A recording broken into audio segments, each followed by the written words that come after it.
Hello friends, मैं हूं गौरव। और क्या आपको कभी ऐसी फीलिंग आई है कि आप प्रेजेंट में जो सिचुएशन को जी रहे हो वो आप पास्ट में ऑलरेडी एक्सपीरियंस कर चुके हो? आई मीन डेजा वू।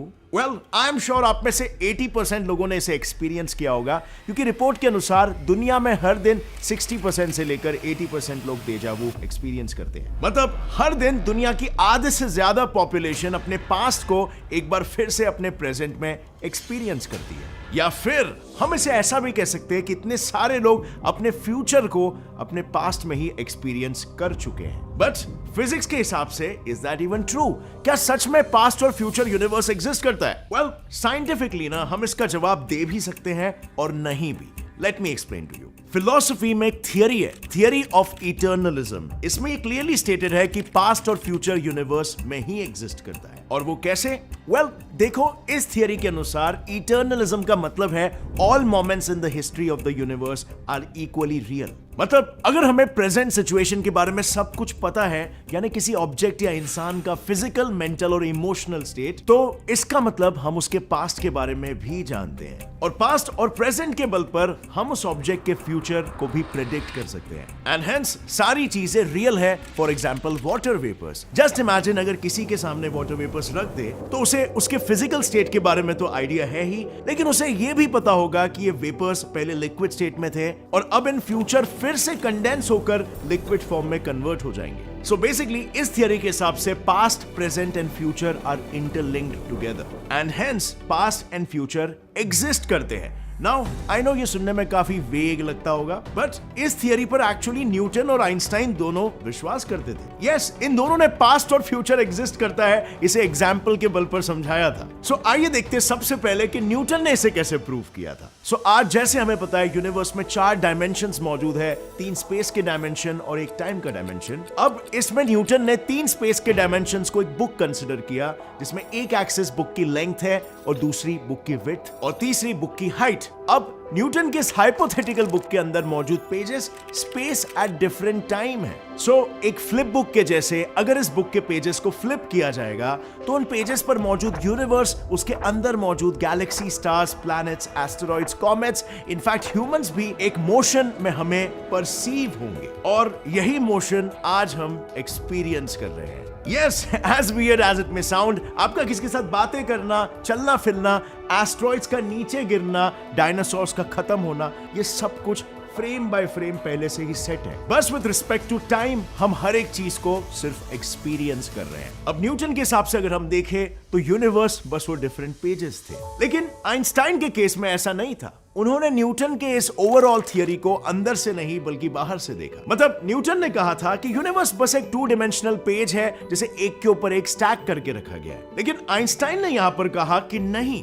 अगर हम इन पेजेस को पूरी तरीके से जूम आउट करके बाहर के पर्सपेक्टिव से देखें तो ये पेजेस एक बुक बना रहे हैं जो कि एक क्यूबॉइड शेप है। सो यस, यूनिवर्स एक 2D पेज नहीं बल्कि 3D क्यूबॉइड है। और बस उन्होंने दे दी अपनी ब्लॉक टाइम और ब्लॉक यूनिवर्स की थियरी। आइंस्टाइन की थियरी भी न्यूटन की थियरी के जैसे ही है, बस इसमें न्यूटन के उस बुक को आप वर्टिकल कंसीडर करो। सो जैसे ही आप बुक को लेफ्ट से राइट की ओर फ्लिप करना चालू करोगे, टाइम एक डायरेक्शन में मूव होने लगेगा, चीजें एक डायरेक्शन में चेंज होना चालू कर देगी। और जो हम बिग बैंग के बाद का डायग्राम बनाते हैं ना, जिसमें सब कुछ लेफ्ट टू राइट एक्सपैंड हो रहा है, ये स्ट्रक्चर भी इस थियरी में आराम से फिट हो जाता है। हेंस यूनिवर्स एक 3 डायमेंशनल ब्लॉक है और इसी ब्लॉक के स्लाइसेस प्रेजेंट टाइम। सो इन दोनों के थियरीज में हमें एक चीज तो क्लियरली नजर आ रहा है कि पास्ट, प्रेजेंट और फ्यूचर ये सब कुछ प्रीसेट है। हम जैसे ही वक्त के साथ आगे बढ़ते जाते हैं, प्रेजेंट इवेंट हमारा पास्ट बन जाता है, फ्यूचर हमारा प्रेजेंट बन जाता है और आने वाली चीज हमारा फ्यूचर। मतलब सिंपल भाषा में अगर इसे समझे तो पास्ट और फ्यूचर एक ही साथ एग्जिस्ट करता है। चलो, ये तो हुई कॉस्मिक लेवल की परिभाषा। आइए अब बात करते हैं कि कैसे हर चीज प्री डिटरमाइंड या फिर प्री डेस्टिन्ड होती है। अब आपने काफी बार ये सुना होगा कि जितना नसीब में लिखा है उतना ही आपको मिलेगा, लेकिन क्या ये बात सही में सच है? एरिस्टोटल, जो कि ग्रीक फिलोसफी के पायोनियर थे, उनका कहना था कि फेटलिज्म यानी हर एक ऑब्जेक्ट का फेट ऑलरेडी डिसाइडेड है, उस पर बिलीव बिलीव करने वाले लोगों का यह मानना है कि आने वाले इवेंट्स को हम चेंज नहीं कर सकते और ना ही हम पास्ट में हुए घटनाओं को चेंज कर सकते हैं। मतलब कि मेंटली आपको अपने पुराने गलतियों के बारे में ज्यादा नहीं सोचना है और ना ही फ्यूचर में हुक्ड रहना है, बल्कि you have to think about the present. और यही बात the power of now by Eckhart Tolle इस बुक में भी लाइफ के बारे में बताई गई है कि लाइफ के कैसे अप्स एंड डाउन्स को कैसे अपने इमोशंस और अपने डिसीजंस पर हावी ना होने दे और कैसे पास्ट के रिग्रेट से अपने आप को छुटकारा देके आगे बढ़े। यह बुक आपको आपके मन के जंजीरों से छुटकारा पाकर फ्रीडम हासिल करने में मदद करेगा, but it's a very long book and आज के इस बिजी समय में आपके पास इसे रीड करने का समय में भी ना हो, इसीलिए मैं आपको रेकमेंड करूंगा Kuku FM app. Kuku FM app एक ऐसा ऑडियो बुक प्लेटफॉर्म है जहां पर आपको ऑडियो फॉर्मेट में सेल्फ एम्पावरिंग बुक्स के साथ ही finance, history, motivation, science, business, career, leadership etcetera जैसे डिफरेंट जॉनरास की किताबों को सुनने मिलेगा, वो भी हिंदी जैसे रीजनल लैंग्वेज में। अगर आपके पास रीडिंग के लिए बहुत कम समय होता है तो आपको यहाँ पर बुक समरीज भी मिलेगी, जिसके लिए इनके पास 5000 प्लस आवर्स का नॉन फिक्शन कंटेंट अवेलेबल है। इस ऐप का ईयरली सब्सक्रिप्शन वैसे तो 399 रुपीज पर ईयर है, पर अगर आप नीचे डिस्क्रिप्शन लिंक पे क्लिक करोगे या फिर मेरा कूपन कोड GS50 यूज करोगे तो इस ऐप को डाउनलोड करने पर आपको 50% डिस्काउंट मिलेगा, यानी कि 199 रुपीज में आपको इसका सालाना का सब्सक्रिप्शन मिलेगा। इसके अलावा भी एक और एक नया ऑफर, अगर आप किसी फ्रेंड या फैमिली मेंबर को ये रेफर करते हो तो आपको 100 रुपीज का कैशबैक भी मिलेगा। तो जल्दी करो, link is in the description. Start investing with in yourself. And now let's jump back to our topic. I know simple भाषा में पास्ट और फ्यूचर एक ही टाइम में एग्जिस्ट करता है, ये भी काफी वेग और आज के मॉडर्न एरा के हिसाब से बेसलेस साउंड कर रहा होगा, पर हम इनकी इस थियरी को लाइट की मदद से टेक्निकली प्रूव कर सकते हैं। Yes, we can prove it. So सबसे पहले एक बेसिक फैक्ट जो हर कोई जानता है, लाइट की स्पीड से ज्यादा तेज और कोई भी चीज नहीं है। सो आज जिन सितारों को, आकाश गंगाओं को, उल्का पिंडों को, सूर्य मंडलों को हम देख रहे हैं, वो सब कुछ उनका पास्ट है, क्योंकि as we all know, light जब यूनिवर्स में मौजूद इन ऑब्जेक्ट से टकराती है और रिफ्लेक्ट बैक होकर वापस आती है, उतने के बीच में उसे मिलियंस या इवन बिलियंस ऑफ इयर्स लग जाते हैं।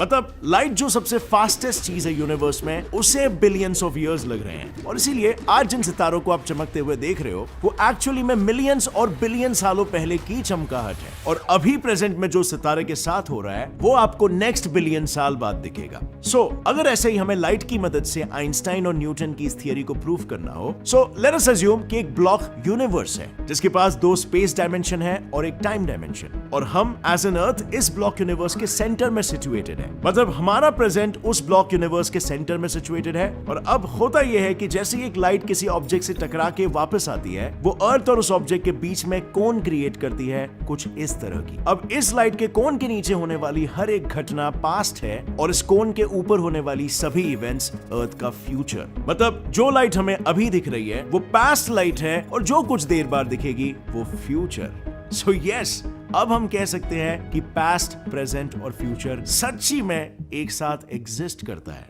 पर यह पूरी तरीके से सच नहीं है। ऐसा भी हो सकता है कि सिर्फ प्रेजेंट ही एग्जिस्ट करता है, पास्ट और फ्यूचर ऐसा कुछ नहीं होता। और इसीलिए मैंने शुरुआत में ही कहा था कि पास्ट और फ्यूचर एग्जिस्ट करता है, इसे साइंस प्रूव भी कर सकता है और नहीं भी, क्योंकि यहां पर एक दूसरी थियरी आ जाती है जो है प्रेजेंटिज्म। इस थियरी के मुताबिक सिर्फ प्रेजेंट ही एग्जिस्ट करता है। अब इसका डेफिनेशन बताने से अच्छा आप इसे एक एग्जाम्पल की मदद से समझो। सपोज एक चेयर है जिसे मैंने पूरी तरह से तोड़ दिया, मतलब वो चेयर अब मेरे किसी काम की नहीं, लेकिन क्या आप अभी भी इन टुकड़ों को देखकर इसे चेयर कहोगे? ऑब्वियसली नहीं, राइट? भले ही वो कुछ देर पहले चेयर हुआ करती थी, लेकिन अगर अभी प्रेजेंट की बात करें तो हमारे लिए बस लकड़ी के छोटे छोटे टुकड़े हैं, जिसके होने या ना होने से हमें ज्यादा कुछ फर्क नहीं पड़ता। वेल, बस यही है presentism. Presentism is equal to the only reality, the only thing that is present. यानी अगर हम इस कॉन्सेप्ट को यूनिवर्स के लेवल पर अप्लाई करें तो आज जो स्टार्स हम देख रहे हैं ना, वो हमारा प्रेजेंट है। लेकिन आगे चल के जब वही स्टार सुपरनोवा या हाइपरनोवा में विस्फोट होकर किसी ब्लैक होल में बदलेगा, तब वो हमारा न्यू प्रेजेंट होगा, और वो ओरिजिनल स्टार एक अनरियल कॉन्सेप्ट बन जाएगा। अब देखो, इस थियरी का कोई बेस नहीं है। इसे मानने वाले साइंटिस्ट और फॉलोअर्स इसे इसीलिए मानते हैं क्योंकि हमें हमारा फ्यूचर नहीं पता होता। इनफैक्ट अगर सारी चीजें पहले से ही प्री डिसाइडेड होती तो हम पास्ट और फ्यूचर दोनों को अभी से ही, प्रेजेंट से ही एक्सेस कर पाते। सिंपल लैंग्वेज में, अगर हमने कोई फ्लो बना के रखा है तो ऑब्वियसली हम उस फ्लो में आगे पीछे ऊपर नीचे जा सकते हैं, राइट? लेकिन इस प्री डिसाइडेड पास्ट और फ्यूचर वाले केस में ऐसा नहीं है। हमारे द्वारा लिए गए डिसीजंस हमारा फ्यूचर डिसाइड करते हैं, और इसीलिए there is nothing such as past और फ्यूचर। और जो वाकई में एग्जिस्ट करता है वो है सिर्फ प्रेजेंट। अब फ्रेंड्स, ये दोनों में से क्या रियलिटी और क्या नहीं, ये दोनों बस सिर्फ थियरीज है, यूनिवर्स को अपने तरीके से देखने का इंटरप्रिटेशन। वेल, आपको इन दोनों में से कौन सी थियरी ज्यादा रिलायबल लग रही है? आप किस थियरी के साथ जाना चाहोगे? नीचे कमेंट्स में जरूर बताना। लेकिन इन थियरीज को देखकर ये जरूर लग रहा है कि यहां पर साइंटिस्ट कम और साइंटिस्टों के अंदर के फिलोसोफर्स ज्यादा काम कर रहे हैं। लेकिन यहां पर एक सोचने वाली बात तो ये है कि time has a flow, time has a direction, time has an order, one thing after another. Time has a privilege present, only now is real, has a duration. Well, Newton ने जितने भी लॉज अभी तक बनाए हैं उसकी शुरुआत उन्होंने टाइम से ही की थी। उन्होंने यूनिवर्स में मौजूद हर एक पार्टिकल को कॉन्स्टेंटली टिकिंग क्लॉक समझना शुरू किया और उन्हें टाइम की मदद से दुनिया के सामने पेश किया। मतलब अगर देखा जाए तो टाइम एक यूनिवर्सल बैकग्राउंड है जिससे इवेंट की शुरुआत होती है और उसी में ही उसका अंत होता है। और टाइम की मदद से ही, यानी कि पर्टिकुलर इवेंट के ड्यूरेशन से ही हम चीजों को एक सीक्वेंस में रख सकते हैं। Which means, अगर पहली बताई गई थियरी सच है तो अब सवाल यह आता है कि टाइम के जो सारे फीचर्स हैं, क्या वो फिजिकल वर्ल्ड की रियलिटी है या फिर बस ह्यूमन मेंटालिटी? आपको क्या लगता है?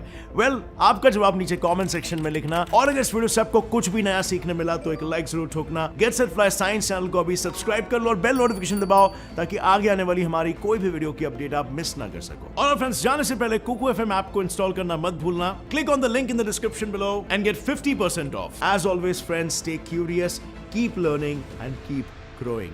जय हिंद।